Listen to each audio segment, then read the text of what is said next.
আমি হৈছোঁ কি Assam town and country plan act যিটো আছে 1959 13A যিটো ছেকশ্যন সেইৰ পৰা আমি ডেভেলপমেণ্ট অথৰিটি যিটো বিনা পাৰ্মিশ্যনত ঘৰ বনোৱা পকী ঘৰ সজা মাটি কেনা বেচা যিটো আমাৰ তৰফৰ পৰা দিয়া হয় অসম গভৰ্ণমেণ্টে যিটো আমাক নীতি নিয়ম বান্ধি দিছে সেই ভিত্তিৰ ওপৰত নিৰ্দেশ কৰি আমি একচুৱেলি চাওক আমি কাৰো ঘৰ ভাঙাত পক্ষপাতি নহয় আমি যথেষ্ট মানুহক চান্স দিওঁ first notice second notice third notice তাৰপিছত মানুহক আমি সজাগতাও কৰোঁ ৰাজহুৱা মিটিঙো কৰি মানুহক বুজাই দিওঁ যেনেকুৱা বেআইনীভাৱে নলা নৰ্দমা বন্ধ কৰি দিয়া কৰি দিয়া যাতে as per town and country act হিচাপে যিটো আমাৰ চহৰটো যিটো ইমপ্লিমেণ্টেশ্যন কৰিব লাগে মাষ্টাৰ প্লেনটো সেইটোৱে মানুহক আমি সজাগতাও কৰোঁ কিন্তু তথাপিও কিছুমান মানুহ আছে নিজৰ বাহুবল দেখাই অলপ মানে নিজৰ দেখায় নিজৰ পাৰিপক্ষতা দেখায় যে নাই আমি পাৰ্মিশ্যন নলওঁ আপোনালোকে যি কৰিব লাগে কৰক সেই ক্ষেত্ৰত আমি কিছুমান মানুহৰ ক্ষেত্ৰত আমি এনেকুৱা পদক্ষেপ ল'বলৈ বাধ্য হৈ এইগৰাকী বিল্ডিঙৰ কৰ্তৃপক্ষক জাননী দিয়া হৈছিল আজিৰ পৰা মই 2016 পৰা এখেতৰ লগত কৰস্পণ্ডেঞ্চ কৰি আছোঁ 16 সেই গোটেইখিনি নথি পত্ৰ আমাৰ তাতে আছে আপোনালোকৰ জৰিয়তে যদি আপোনালোকে বিচাৰে আমি এইটো আপোনালোকক দেখাব পাৰিম মানে ক'ব গ'লে বাহুবল দেখুৱাই তেওঁ বহুদিনৰ পৰা বাহুবল দেখাই কোৰ্টত গ'ল কোৰ্টৰ পৰা এইটো কোৰ্টত হাৰিল ইহঁতে তাৰপিছত উচ্চতম ন্যায়ালয় গ'ল আমাৰ হাইকোৰ্টত গ'ল উচ্চ ন্যায়ালয়ত গ'ল উচ্চ ন্যায়ালয়তো তাৰ পৰা আমাৰ ৰায় আহিল যে নাই এইটো উচ্ছেদ কৰি দিব লাগে বিল্ডিং বনোৱাত কোনো ধৰণৰ পাৰ্মিশ্যন লোৱা নাই পাৰ্মিশ্যন লোৱা কোনো পাৰ্মিশ্যন লোৱা নাই ইভেন কি আমাৰ অফিচতো এনেকুৱা এটা দিছে যে ঝগড়াৰ পাৰ্ট যিটো ঝগড়াৰ পাৰ্ট 1 পাৰ্ট 2 পাৰ্ট 3 পাৰ্ট 4 সেইটো আমাৰ জুডিচিয়েলৰ ভিতৰত নপৰে বুলি একেটাই আমাক এটা এফিডেভিট এটা দিছিল এইটো হবিবৰ মোল্লা বুলি এজন মানুহ আছে একেটাৰ হয়তো বৰ্তমানে বহু অনুমতি নোলোৱাকৈ বহু অট্টালিকা হয় তাকে তেওঁলোকৰ বিৰুদ্ধে কেনে ব্যৱস্থা ল'ব আমি আকৌ আপোনালোকৰ জৰিয়তে এখেতসকলক মানে অনুৰোধ জনাইছোঁ তেখেতসকল আহক আমাৰ তাতে আহি পেলাই যদি কিবা অসুবিধা আছে উইলিংলি একদম খোলাখুলি কৰি কওক যদি কিবা অসুবিধা আছে আমি সমাধান কৰিম চাওক মানুহ এটা ৰক্ত পানী শেষ কৰি এটা নিজস্ব এটা ঘৰ বনায় আমিও নিবিচাৰোঁ কাৰণ ঘৰটো ভঙা কিন্তু উপায় নাই বাধ্য হৈ পেলাই সেইসকল মানুহক যিসকল মানুহে এনেকুৱা এতিয়াও চিন্তা চৰ্চা আছে যে মোৰ ঘৰটো ইনলিগেল হৈ আছে সেইসকলক মানুহক আহ্বান জানো আপোনালোকৰ জৰিয়তে তেখেতসকলৰ অফিচত আহক আমাৰ লগত কৰস্পণ্ডেঞ্চ কৰক তেখেতসকলক আমি কিবা না কিবা এটা উপায় কৰি যদি ইনলিগেল হৈয়ে আছে যদি নালা নৰ্দমা যদি বন্ধ হৈছে সেই ক্ষেত্ৰত আমি কোনো চেক্ৰিফাইচ নকৰোঁ সেই ক্ষেত্ৰত আমি ভাঙিবই লাগিব যিহেতু টাউনৰ পৰিচ্ছন্নতাৰ কথা আছে নালা নৰ্দমা বন্ধ কৰি মানুহে বেআইনীভাৱে বিভিন্ন জেগাত ঘৰ বনাই আছে সেই ক্ষেত্ৰত আমাৰ কোনো চেক্ৰিফাইচ নাই সেইটো আমি ভাঙিমেই ধুবুৰী চহৰত দেখা যায় ধুবুৰী চহৰত যিটো টাউনসমূহ আছে 16টা ৱাৰ্ডত বিভিন্ন ৱাৰ্ডত কিন্তু যি নলা নৰ্দমাৰ ওপৰত কিছুমান ঘৰত চিৰি বনোৱা হৈছে বা তেওঁলোকৰ যি চাদৰ আধা অংক ৰাস্তাৰ ওপৰত দিয়া আছে এইবোৰৰ ক্ষেত্ৰত আপোনালোকে কোনো গুৰুত্ব ল'ব নেকি চাওক আমাৰ এইটো এষ্টাব্লিছমেণ্ট 2004 হৈছিল ডেভেলপমেণ্ট অথৰিটি 2004 পৰা 2009লৈকে আমাৰ তাতে পাৰ্মিশ্যনটো আছিল ইন বিটুইন 2009 পৰা আজি 2023-24 হ'ল 25 এতিয়া সেই ডিফাৰেঞ্চটো বিটুইন তেতিয়া মিউনিচিপালিটিয়ে পাৰ্মিশ্যনটো দি আছিল গোটেইখিনি আমাৰ কেৱল অনলি ফৰ ৰুৰেলটোৱে আমি দি আছিলোঁ তো এতিয়া আকৌ আইনটো এমেণ্ডমেণ্ট কৰি 2022 নতুন বাইল হিচাপে এতিয়া টাউনটো আমাক দিছে আমাৰ তৰফৰ পৰা যিমানকেইটা আমি চালি জাৰি এতিয়া আমি পাৰ্মিশ্যন নিদিওঁ আমি বিল্ডিং পাৰ্মিটেই দিওঁ আমাৰ তৰফৰ পৰা আমি যিখিনি পাই আছোঁ মানুহক যিমান পাৰে এই যে সজাগতা কৰি আমি মানুহক বুজাই আছোঁ যে আপোনালোকে বি কেয়াৰফুল আপোনালোকে এনেকুৱা চিষ্টেমত কৰক গতিকে আমাৰ আহাৰ পিছৰ পৰাই এতিয়ালৈকে সেনেকুৱা এটা আমাৰ বৰ্ডেৰ এতিয়াও এটা বিল্ডিং হোৱা নাই আমি পাৰ্মিশ্যন দিছোঁ কোনোবাই যদি ইচ্ছামতে বনাই লৈছে এইটো এখেতসকলে মাষ্ট বি পানিছেবল হ'বই এখেতসকলক কিন্তু অৱশ্যই হ'ব এনেকুৱা আৰু বহুত আছে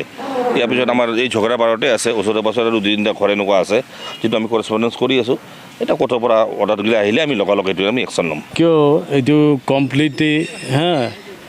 আমাৰ আনঅথৰাইজ বিল্ডিং আছিলে প্লাছ আমাৰ লগত আমি ইহঁতক বুজাবলৈ চেষ্টা কৰিছিলোঁ কিন্তু ইহঁতে হাইকোৰ্ট কৰিলে হাইকোৰ্ট কৰাৰ পিছত হাইকোৰ্টৰ পৰা হাৰিলে ইহঁতে এতিয়া আমি ইয়াত উচ্ছেদ কৰিবলৈ বাধ্য হৈছোঁ আমাৰ নীতি নিয়ম অনুসৰি আমি উচ্ছেদ কৰিছোঁ আৰু মই আৰু জনসাধাৰণক এইটো ক'ব খোজোঁ যে তেওঁলোকে যাতে ভৱিষ্যত এনেকুৱা কাম নকৰে উইদাউট পাৰ্মিশ্যন উইদাউট হেৰিত কোনো কাম নকৰে এইটো কাৰণে মই ৰাইজকো অনুৰোধ জনালোঁ নাই লোৱা নাই অট্টালিকা তাৰপিছত আমি যেতিয়া কৈছিলোঁ তেখেতক অনুৰোধ কৰিছিলোঁ যে আপোনালোকে পাৰ্মিশ্যনটো লওক তাৰপিছত মাটিটো ভেজাল আছিলে ইহঁতে পিছত আমাৰ লগত চেলেঞ্জ কৰি ইহঁতে হাইকোৰ্ট কৰিলে হাইকোৰ্টত হাৰি গ'ল এতিয়া আমি বাধ্য তাত উচ্ছেদ কৰিবলৈ আমি ধুবুৰী গৌৰীপুৰ ডেভেলপমেণ্ট অথৰিটিৰ পৰা আহিছোঁ কেইটা ঘৰ ভাঙিলে? আমি ঝগড়াপাৰ পাৰ্ট 4ত এটা ভাঙিছিলোঁ ইয়াত ঝগড়া পাৰ্ট 3 বোধহয় এইখন ঝগড়া পাৰ্ট 3 এটা ভাঙিলোঁ আৰু ইয়াৰ আগতে আমি চহৰতো ভাঙিছোঁ বহুত যোনে মানে অনৈতিক কাম কৰিছে ইহঁতৰ ঘৰ আমি ভাঙিছোঁ। নিয়ম নীতি উলংঘা কৰি বা যিসকলে কৰিব আৰু তেওঁলোকক এই মুহূৰ্তত কি ক'ব? তেওঁলোকক মই অনুৰোধ কৰিব যে ভৱিষ্যত এনেকুৱা কাম নকৰে যাতে, এইখিনি মই ক'ব খুজিছোঁ। অনুমতি সাপেক্ষে অনুমতি যিহেতু এটা ডিপাৰ্টমেণ্ট আছে ইয়াত, এইটো গভৰ্ণমেণ্ট ডিপাৰ্টমেণ্টে ছেট আপ কৰা ডিপাৰ্টমেণ্ট, গতিকে ইয়াৰ নীতি নিয়ম উলংঘা কৰিলে আমিয়ে দোষত পৰিম। গতিকে গভৰ্ণমেণ্টৰ কথা আমি মানি চলিবই লাগিব। বুজি পাইছে? আপোনালোকক বহুত ধন্যবাদ। আমি হৈছোঁ কি Assam town and country plan act যিটো আছে 1959 13A যিটো ছেকশ্যন, সেইৰ পৰা আমি ডেভেলপমেণ্ট অথৰিটি যিটো বিনা পাৰ্মিশ্যনত ঘৰ বনোৱা, পকী ঘৰ সজা, মাটি কেনা বেচা, যিটো আমাৰ তৰফৰ পৰা দিয়া হয় অসম গভৰ্ণমেণ্টে, আমাৰ অসম গভৰ্ণমেণ্টে যিটো আমাক নীতি নিয়ম বান্ধি দিছে, সেই ভিত্তিৰ ওপৰত নিৰ্ভৰ কৰি আমি একচুৱেলি চাওক, আমি কাৰো ঘৰ ভাঙাত পক্ষপাতি নহয়। আমি যথেষ্ট মানুহক চান্স দিওঁ, first notice, second notice, third notice, তাৰপিছত মানুহ আমি সজাগতাও কৰোঁ, ৰাজহুৱা মিটিঙো কৰি মানুহক বুজাই দিওঁ যেনেকুৱা বেআইনীভাৱে নলা নৰ্দমা বন্ধ কৰি দিয়া, কৰি দিয়া, যাতে as per town and country act হিচাপে যিটো আমাৰ চহৰটো যিটো ইমপ্লিমেণ্টেশ্যন কৰিব লাগে মাষ্টাৰ প্লেনটো, সেইটো মানুহক আমি সজাগতাও কৰোঁ। তথাপিও কিছুমান মানুহ আছে নিজৰ বাহুবল দেখাই, অলপ মানে নিজৰ দেখাই, নিজৰ পাৰিপক্ষতা দেখায় যে নাই আমি পাৰ্মিশ্যন নলওঁ, আপোনালোকে যি কৰিব লাগে কৰক। সেই ক্ষেত্ৰত আমি কিছুমান মানুহৰ ক্ষেত্ৰত আমি এনেকুৱা পদক্ষেপ ল'বলৈ বাধ্য হৈছোঁ। এইগৰাকী বিল্ডিঙৰ কৰ্তৃপক্ষক জাননী দিয়া হৈছিল। আজিৰ পৰা মই 2016ৰ পৰা এখেতলোকৰ লগত কৰস্পণ্ডেঞ্চ কৰি আছোঁ। 16 সেই গোটেইখিনি নথিপত্ৰ আমাৰ তাতে আছে। আপোনালোকৰ জৰিয়তে যদি আপোনালোকে বিচাৰে আমি এইটো আপোনালোকক দেখাব পাৰিম। মানে ক'ব গ'লে বাহুবল দেখুৱাই তেওঁ বহুদিনৰ পৰা বাহুবল দেখাই কোৰ্টত গ'ল, কোৰ্টৰ পৰা এইটো কোৰ্টত হাৰিল, ইহঁতে তাৰপিছত উচ্চতম ন্যায়ালয় গ'ল, আমাৰ হাইকোৰ্টত গ'ল,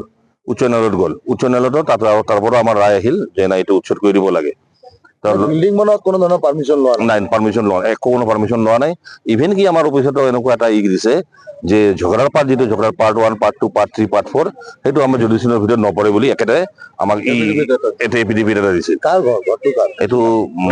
হবিবৰ মোল্লা বুলি এজন মানুহ আছে, এখেতৰ হয়তো বৰ্তমানে বহু এখেতসকলক মানে অনুৰোধ জনাইছো, তেখেতসকল আহক আমাৰ তাতে আহি পেলাই যদি কিবা অসুবিধা আছে উইলিংলি একদম খোলাখুলি কৰি কওক, যদি কিবা অসুবিধা আছে আমি সমাধান কৰিম। চাওক, মানুহ এটা ৰক্ত পানী শেষ কৰি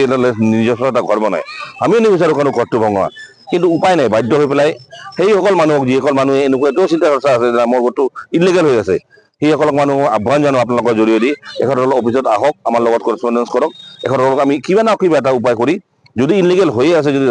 নালা নৰ্দমা যদি বন্ধ হৈ আছে, সেই ক্ষেত্ৰত আমি কোনো চেক্ৰিফাইচ নকৰোঁ, সেই ক্ষেত্ৰত আমি ভাঙিবই লাগিব। যিহেতু টাউনৰ পৰিচ্ছন্নতাৰ কথা আছে, নালা নৰ্দমা বন্ধ কৰি মানুহে বেআইনীভাৱে বিভিন্ন জেগাত ঘৰ বনাই আছে, সেই ক্ষেত্ৰত আমাৰ কোনো চেক্ৰিফাইচ নাই, সেইটো আমি ভাঙিমেই। আমাৰ এইটো এষ্টাব্লিছমেণ্ট 2004 হৈছিল ডেভেলপমেণ্ট অথৰিটি, 2004 পৰা 2009লৈকে আমাৰ তাতে পাৰ্মিশ্যনটো আছিল। ইন বিটুইন 2009ৰ পৰা আজি 2023-24 হ'ল, 25 এতিয়া এই ডিফাৰেন্সটো বিটুইন তেতিয়া মিউনিচিপালিটিয়ে পাৰ্মিশ্যনটো দি আছিল গোটেইখিনি, আমাৰ কেৱল অনলি ফৰ ৰুৰেলটো আমি দি আছিলোঁ। এতিয়া আকৌ আইনটো এমেণ্ডমেণ্ট কৰি 2022 নতুন বাইল হিচাপে এতিয়া টাউনটো আমাক দিছে। আমাৰ তৰফৰ পৰা যিমানকেইটা আমি চালি জাৰি এতিয়া আমি পাৰ্মিশ্যন নিদিওঁ, আমি বিল্ডিং পাৰ্মিটেই দিওঁ। আমাৰ তৰফৰ পৰা আমি যিখিনি পাই আছোঁ, মানুহক যিমান পাৰে এই যে সজাগতা কৰি আমি মানুহক বুজাই আছোঁ যে আপোনালোকে বি কেয়াৰফুল, আপোনালোকে এনেকুৱা চিষ্টেমত কৰক। গতিকে আমাৰ অহাৰ পিছৰ পৰা এতিয়ালৈকে সেনেকুৱা এটা আমাৰ বৰ্ডেৰে এতিয়া এটা বিল্ডিং হোৱা নাই। আমি পাৰ্মিশ্যন দিছোঁ, কোনোবাই যদি ইচ্ছামতে বনাই লৈছে, এইটো এখেতসকলে মাষ্ট বি পানিছেবল হ'বই এখেতসকলক। অৱশ্যে হ'ব, এনেকুৱা আৰু বহুত আছে। ইয়াৰ পিছত আমাৰ এই ঝগড়া বাৰতে আছে, ওচৰে পাছৰে 2-3টা ঘৰ এনেকুৱা আছে, যিটো আমি কৰস্পণ্ডেঞ্চ কৰি আছোঁ। এটা কোৰ্টৰ পৰা অৰ্ডাৰ দিলে আহিলে আমি লগালগ এইটো আমি একশ্যন ল'ম।